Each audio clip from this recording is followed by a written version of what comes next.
आज विहिरीमध्ये बघितलं तर त्या विहिरीमध्ये ओलावा चालू झालेला आहे आणि ओलावा असणं हे शुभ संकेत आहे।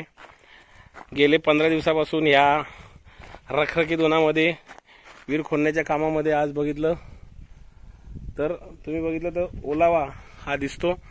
आता 1-2 दिवसामध्ये लवकरच पाण्याची प्रतीक्षा राहील आणि कशा पद्धतीने पाणी लागतं याची उत्कंठा तुम्हालाही मलाही आहे। त्यामुळे व्हिडिओ बघत राहा आणि आशीर्वाद देत राहा।